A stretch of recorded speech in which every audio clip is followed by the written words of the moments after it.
for changes in policy and practice to improve the lives of those with mental illness, Bryan McAlister understood that we must all give voice to the voiceless, and those who have been left behind need a voice as well.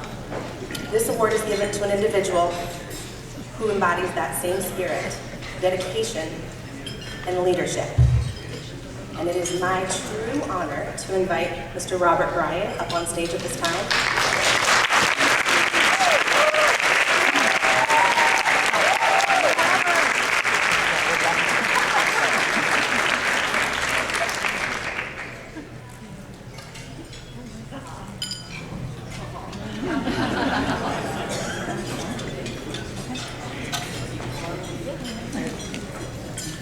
Oh, this is so cool. I met Robert over 10 years ago. He was my CPR instructor. All I knew at this time is that I loved the way he taught and he made learning fun. So he inspired me to become a CPR instructor. I did that. That was the beginning of an adventurous friendship and the joining of our career paths. I learned about him and I learned about his story.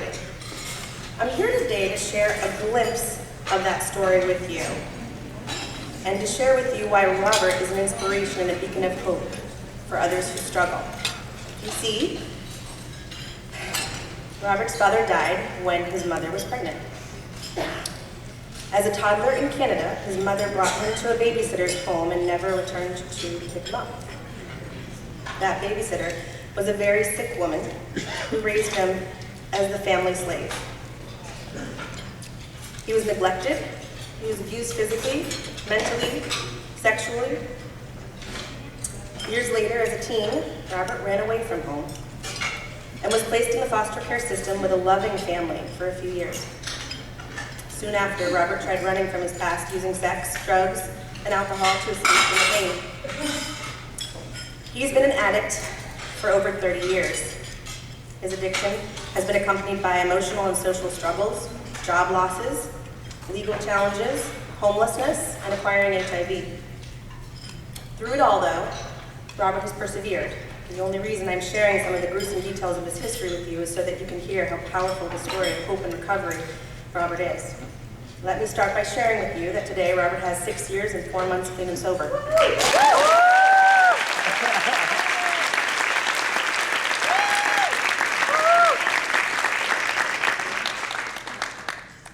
Robert has gone from smoking a crystal meth pipe in a dark alley to being a certified drug counselor.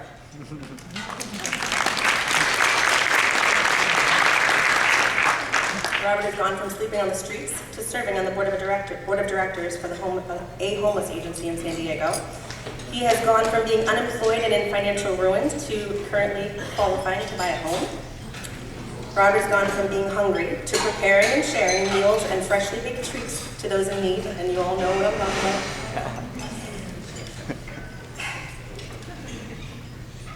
I'm going to let Robert tell you a little bit about how he's doing today, and once he has shared with you, I'm confident that you'll feel inspired.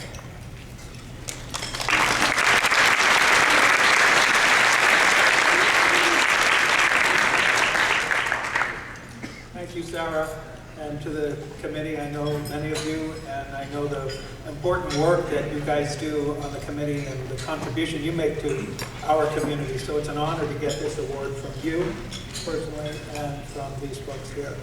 This is awkward for me. If I were asked to do this 5 years ago, I would have declined and just ran off, come up with some excuse. But today, I'm willing to step out of my comfort zone and do what I need to do for my recovery. So I've written some things here, and I'm not going to look at you like I am now. I'm going to read my things and hopefully get through my story. I remember when Daphne called me and said, I want you to accept this award. And I'm like, oh great, do I have to get up and speak in front of people? And I was hoping she was going to say no, but she says, yes, they want to know your whole story. So here it is. As Sarah mentioned, in my life, during my formative years, it was painful and less than desirable. I'll kind of leave it simple. In early adulthood, I left the nest ill-prepared. I became quickly dependent on alcohol, as it had the answers to my social awkwardness. For the next 20 years, my relationship with alcohol was the one relationship that I held the closest. Alcohol protected me from dealing with my feelings and my emotions. I would run from any other relationship when that would become too serious. Alcohol was the social lubricant that was the answer to all for me. Unfortunately, alcohol, that relationship, it also contributed to my lack of self-respect, self-love, reckless and self-destructive behaviors, homelessness, meth use, HIV, so on and so forth. I just wandered through life for several years, probably the next 20 years, not wanting to live, just wanting to end my life. And we've heard a lot of talk about homelessness and drugs and ending life this morning. So how did I go from that unhealthy life to my current way of sober life, not having to ingest something into my body to change the way I feel, living with intent, self-respect, love, dignity, restored, respect for others, housed, and as Sarah said, almost qualifying to own a house, working at the San Diego County Psychiatric Hospital, of which many folks are here, helping the drug addicts and alcoholics that come through that program, working with people with mental illness, homeless, and chronic illnesses like HIV.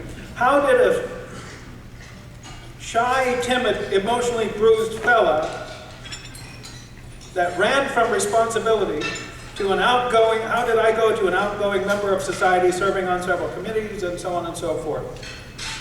And going to school to pursue a degree, which I ran from a long time ago as well. Well, with a lot of help, encouragement, empowerment, and inspiration. First, I learned that I was actually sick, emotionally sick, and I needed help. And I couldn't do this alone, and I needed to actually access that help. I had to accept that help. I also learned that in order to keep sober, to keep healthy, I had to, what some of you know, is pay it forward. Those of us who are familiar with the 12-step programs, AA and NA, you might have heard this expression before. I had to learn to trust God, clean house, and help others. I was originally introduced into the recovery process in 2003, unemployed, homeless, walking the streets of San Diego, looking for that next drink or hit of meth. Another homeless man introduced me to programs like St. Vincent de Paul and the VOA. The VOA Detox is where I first learned about the 12-step programs, where people actually share their similar stories and help one another, similar struggles and so on and so forth. Amen for those that go into the hospitals and institutions and share their personal stories. That's inspiring for me. And as I see, this is not so bad. I might be able to do the same. Yeah. Having a real connection with somebody with a similar story, you know, who's living happily and changed and living on purpose, that was inspiring to me. With this AA program, I knew I was onto something. I didn't know how to do it, but I learned to trust the folks that were willing to help me. I learned to trust in the process or trust God as well, as I mentioned earlier. I would soon learn that recovery is not just putting down the meth pipe or the bottle. It's about acknowledging and identifying underlying issues and working on them. That's that cleaning house piece. During one of my stays at Joshua Homes, I remember Father Joe saying, "We'll take care of your basic needs, you just take care of the underlying issues that brought you here." How enlightening was that for me to recognize that I wasn't just there for a shelter and to eat something, but I actually had some underlying issues that I really needed to address. That was enlightening for me as well. As I began to address the underlying issues and do some deeper work on my addiction, I learned that I likely stunted my growth, emotional growth, as a teenager when I picked up alcohol. Now I had to learn to process these feelings in a healthy way, not run from them anymore. More housekeeping.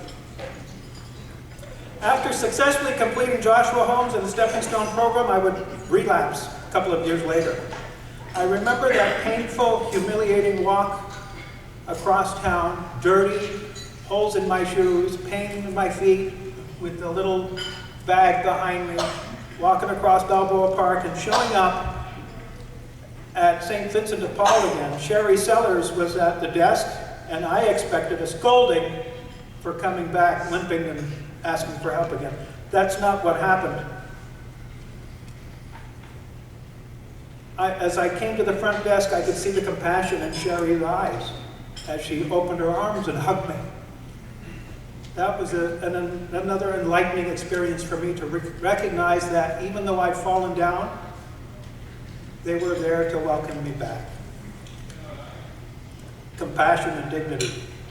As I accessed these service providers, it wasn't just the services that were helpful to me, but the people that worked behind the desk.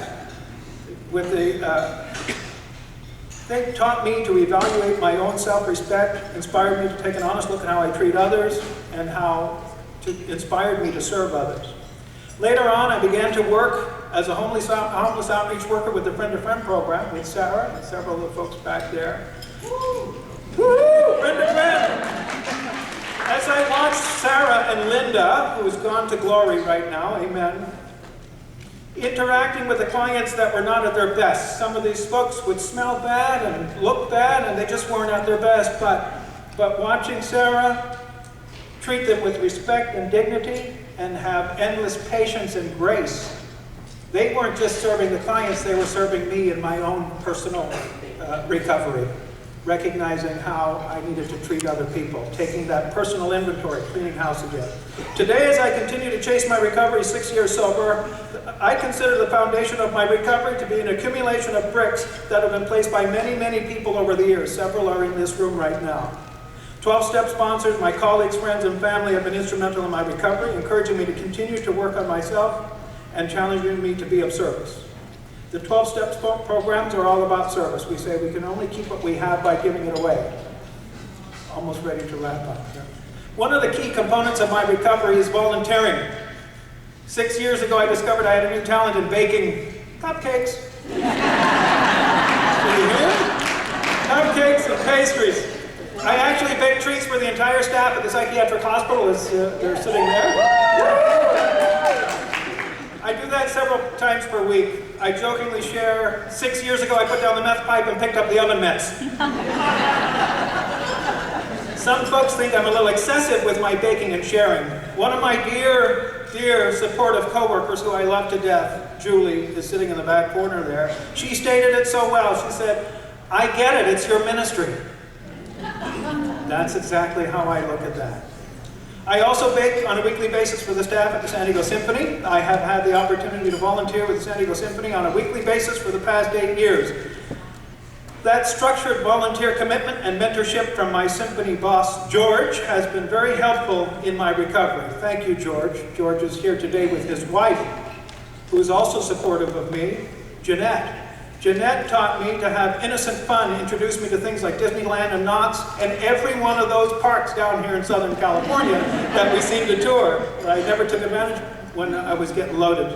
She also taught me about the movies with songs like, "And these are some of my favorite things." All that wholesome fun that I've been missing out on all. Thank you, Jeanette. Participating in the coordination of the annual community events like Project Homeless Connect, Recovery Happens, those have been instrumental to me. I thank Kim and John from TAX for allowing me to serve on the board of directors there. That's that's touching for me, coming from homeless to actually working with that organization. In closing, let me just say this. I believe that God has granted me a degree of resilience that is unbreakable, and his hedge of protection has been over me through the years, even when I didn't know it. And as Sarah was talking about earlier, that foster mother that took me into my adolescent years, well, she's been on her knees praying for me, literally, for the past 25 years. And they flew down from Newfoundland to be with me today.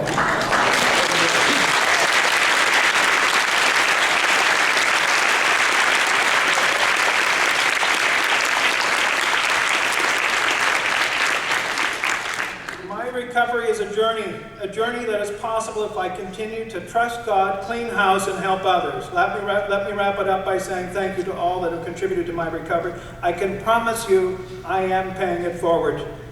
They say the only way to keep what we have is to give it away. The Bible says, freely you have received, freely give. Thank you.